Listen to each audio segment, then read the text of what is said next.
बहराइच से हमारे सहयोगी जुड़े। सबसे पहले चलेंगे हम बहराइच मोनिश अजीज के पास। मोनिश, बहराइच में विधानसभा सीटों को लेकर क्या खींचतान है और कितनी विधानसभा सीटों की टक्कर वहां पर अब किन किन पार्टियों के बीच देख पा रहे हैं? देखिए शिवांगी, बताना चाहूंगा बहराइच में जो टक्कर की अगर बात करें, जनपद बहराइच में 7 विधानसभा सीटें हैं, लेकिन यहाँ पर मुकाबला जो दिख रहा है वो सीधा सीधा सभी सीटों पर भाजपा और सपा का दिख रहा है। कहीं पर सपा बाजी मारती हुई दिख रही है तो कहीं भाजपा कुछ भारी दिख रही है। 7 विधानसभा सीटों में 4 ऐसी सीटें हैं जहाँ पर समाजवादी पार्टी हावी दिख रही है भाजपा पर। अगर हम सबसे खास सीट की अगर बात करें तो जनपद बहराइच की जो सदर विधानसभा सीट है वो सबसे खास है, क्योंकि यहाँ पर एक पूर्व मंत्री और एक योगी सरकार के पूर्व मंत्री और मौजूदा विधायक दोनों आमने सामने हैं। पूर्व कैबिनेट मंत्री अनुपमा जायसवाल और सपा सरकार में पूर्व कैबिनेट मंत्री यासर शाह यहाँ पर दो हाथ करने को सदर सीट से तैयार हैं। हालांकि टिकट बंटवारे से पहले अनुपमा जायसवाल का काफी विरोध भी देखने को मिला और वहीं कहीं ना कहीं सपा की सदर सीट पर जो लहर देखने को मिल रही है तो कहीं ना कहीं यासर शाह समाजवादी पार्टी के बीजेपी के अनुपमा जायसवाल पर हावी पड़ते हुए दिख रहे हैं। हालांकि यहाँ पर बसपा और जो कांग्रेस के प्रत्याशी है वो काफी नीचे दिखा रहे हैं, वो लड़ाई से भी बिल्कुल बाहर दिख रहे हैं। कहीं ना कहीं ऐसा ही एक मुकाबला देखने को मिल रहा है कैसरगंज विधानसभा सीट पर, जहां पर मुकुट बिहारी वर्मा जो कैबिनेट मंत्री मोनिश, मैं आपके पास वापस आऊंगी। बाराबंकी का रुख करेंगे, वहां से भी हमारे सहयोगी जुड़ चुके। बाराबंकी में क्या स्थिति है, दीपक हमें समझाएंगे। दीपक, बाराबंकी की सीटों पर किस किस की टक्कर?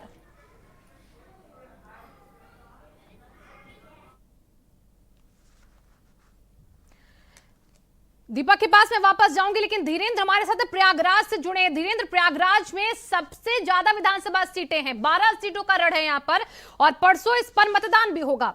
प्रयागराज धर्म नगरी और ऐसे में बीजेपी का एजेंडा धर्म के आधार पर आगे काफी देखा हमने हद तक बढ़ा भी है, तो वहां पर इस बार बीजेपी क्या क्लीन स्वीप करती दिख रही पिछली बार की तरह, या फिर इस बार वहां पर टक्कर देती और भी पार्टियां हैं वहां बीजेपी को?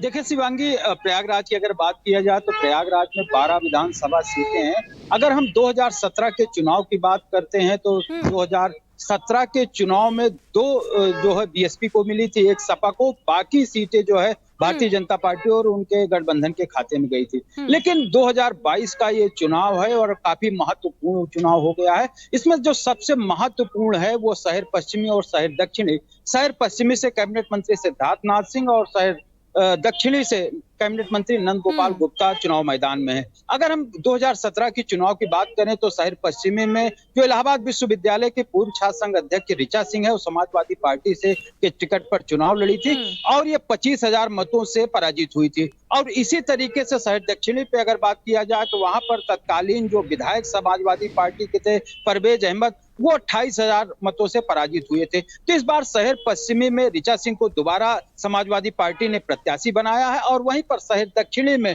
इस प्रत्याशी समाजवादी पार्टी ने बदल दिया है, रईस चंद्र शुक्ला को समाजवादी पार्टी ने प्रत्याशी बनाया है। यहाँ पर जो प्रत्याशी बदले जा रहे हैं, कहा जा रहा है कि इसका भी यहाँ पर खामियाजा पार्टी को हो सकता है कहीं ना कहीं देखना पड़े। लेकिन दीपक भी हमारे साथ बाराबंकी से जुड़ चुके हैं, एक बार दीपक का रुख करेंगे। दीपक, बाराबंकी में देखिए जब भी हालात बनते हैं बारिश के, यानी कि अगर मौसम बिगड़ता है तो ऐसे में वहां पर तराई इलाके में लोगों को बाढ़ जैसे दिक्कतों से जूझना भी पड़ता है और ऐसे में वहां पर इस बार अगर इसी मुद्दे को देखकर देखें तो क्या लग रहा है कि भाजपा सरकार से वहां के जिले के जो लोग हैं, वहां के जो विधानसभा क्षेत्रों के लोग हैं, वो खुश दिख रहे हैं?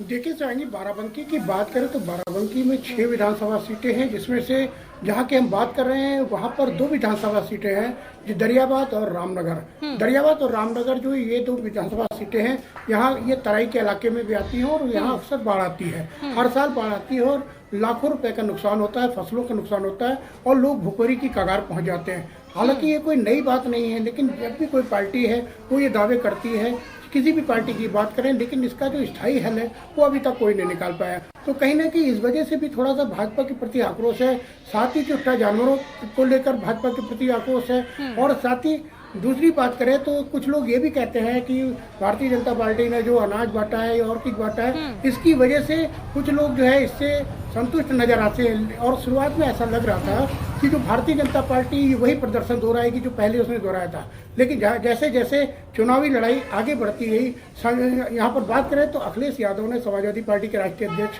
अखिलेश यादव ने कड़ी टक्कर दी है। और आज पूरे उत्तर प्रदेश में समाजवादी पार्टी का सीधे मुकाबला भारतीय जनता पार्टी से, जहां एक तरफ भारतीय जनता पार्टी की पूरी सरकारी मशीनरी लगी हुई है, मंत्री लगे हैं, यहाँ तक कि केंद्रीय मंत्री लगे हैं, गृह मंत्री लगे, प्रधानमंत्री लगे हैं, वहीं अखिलेश यादव अकेले समाजवादी पार्टी का परचम लहराने के लिए पूरी तरह से प्रयास में लगे और जी जान से कोशिश भी कर रहे हैं, और उसका लाभ भी कहीं जमीनी सतह पर दिखाई दे रहा है। जी दीपक, आप बने रहिए हमारे साथ, और हमारे साथ धीरेन्द्र देखिए लगातार जुड़े हुए हैं। प्रयागराज चलेंगे एक बार फिर से हम धीरेन्द्र के पास। धीरेन्द्र, प्रयागराज में इस वक्त कौन कौन सी ऐसी सीटें हैं जिस वक्त सबसे ज्यादा हर एक दल के लिए महत्वपूर्ण हो गई हैं? देखिए, जो 12 विधानसभा सीटों में सबसे जो 3 सीटें प्रमुख हैं वो शहरी इलाके की, चाहे उत्तरी हो, दक्षिणी हो और पश्चिमी हो, ये भारतीय जनता पार्टी के लिए सबसे अहम हो गई, जिसमें से 2 कैबिनेट मंत्री की प्रतिष्ठा दांव पे लगी हुई है। शहर दक्षिणी से सिद्धार्थनाथ सिंह और शहर दक्षिणी से नंद गोपाल गुप्ता और शहर पश्चिमी से सिद्धार्थनाथ सिंह है। लगातार जो भारतीय जनता पार्टी के स्टार प्रचारक हैं, अंतिम दम तक यहाँ पर जो प्रचार का समय था, अंतिम छोर तक वो यहाँ पर पसीना बहाते रहे और यहाँ के वोटों से अपनी जो योजनाएं हैं, जो आपके 5 साल के कार्य थे, उनको गिनाते हुए नजर आते रहे। लेकिन दूसरी तरफ लगातार जो विपक्षी पार्टियां हैं, सबसे खास तौर पे समाजवादी पार्टी इस समय उनको घेरने का लगातार प्रयास कर रही है। तो जो 2 कैबिनेट मंत्रियों की जो प्रतिष्ठा है वो दांव पे लगी हुई है, और इस सीटों पर सबसे जो कड़ी टक्कर दे रही है समाजवादी पार्टी ही दे रही है। हालांकि ऐसे 12 में से 5 ऐसे सीटें हैं जहां पर भारतीय जनता पार्टी की गठबंधन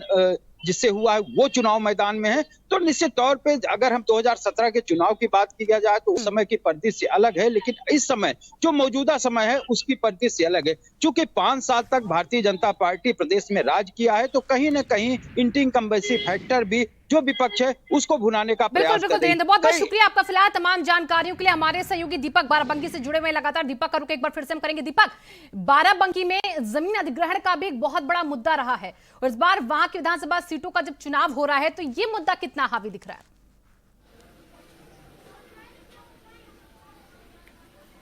देखिए, बाराबंकी में जो जमीन अधिग्रहण का मुद्दा है वो कहीं ना कहीं अधिकारियों से लेकर जुड़ा हुआ था, और इसका काफी फर्क तो नहीं पड़ता नजर आ रहा है। लेकिन जहां पर हम बात करें यहाँ पर बाराबंकी में सीटों की, तो कुछ सीटें ऐसी हैं जो प्रतिष्ठित सीटें हैं और वहां पर प्रत्याशी बदले भी गए हैं। जैसे रामनगर एक सीट है जहां पर पूर्व कैबिनेट मंत्री अरविंद सिंह गोप को टिकट देने का कयास लगाए जा रहे थे, लेकिन उसके अचानक उनको दरियाबाद से टिकट दिया गया। वहां पर पूर्व कैबिनेट मंत्री जो है वो बेनी प्रसाद वर्मा जी के जो पुत्र है राकेश वर्मा, वहां से चुनाव मैदान में थे, और वहां वो भी कयास लगा रहे थे कि उनको वहां से टिकट मिलेगा, लेकिन अचानक उनको कुर्सी में बदल दिया गया। तो कहीं ना कहीं टिकट जो हेरफेर हुआ है उसकी वजह से जो यहाँ के मुकाबले हैं वो बहुत दिलचस्प हो गए हैं। अब देखने वाली बात ये होगी किस तरह से भारतीय जनता पार्टी इन कद्दावर नेताओं का मुकाबला करती है।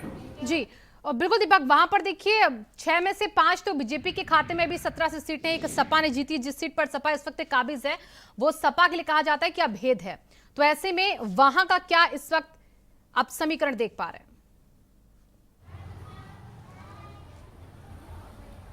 देखिए, यहाँ पर जो है वो समाजवादी पार्टी को 1 सीट मिली थी सदर की, जो अब तक कभी भी भारतीय जनता पार्टी के खाते में नहीं गई है। तो हमेशा से ये अजय सीट रही है समाजवादी पार्टी के लिए, और इस समय समाजवादी पार्टी का गढ़ कहा जाता था बाराबंकी, क्योंकि यहाँ बेनी प्रसाद वर्मा जो थे विकास पुरुष कहलाए जाते, समाजवादी पार्टी के नेता थे कद्दावर। और साथ ही इसी लिए जो पिछली बार जो चुनाव हुआ था उसमें 5 सीटें जो है भारतीय जनता पार्टी के पास थी, 1 समाजवादी पार्टी के पास थी।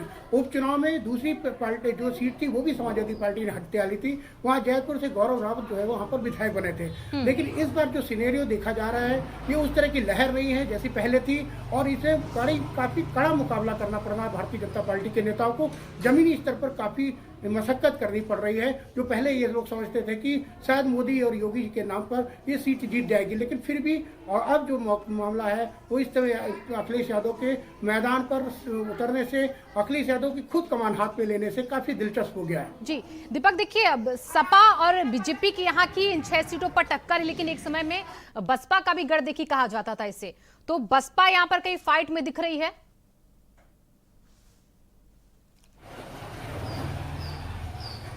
देखिए, बहुजन समाज पार्टी की हम बात करें तो बहुजन समाज पार्टी ने और सीटों की बात हम करें तो कहीं ना कहीं जो है वो प्रत्याशियों को उतारा ही है, लेकिन यहाँ पर एक सदर सीट है, यहाँ पर जो है आई सर्जन है डॉक्टर विवेक सिंह वर्मा, उनको बहुजन समाज पार्टी ने अपना प्रत्याशी बनाया है और काफी हद तक उनकी वजह से ये मामला यहाँ पर सदर में त्रिकोणीय संघर्ष भी लग रहा है और यही हाल जो है वो रामनगर में भी है।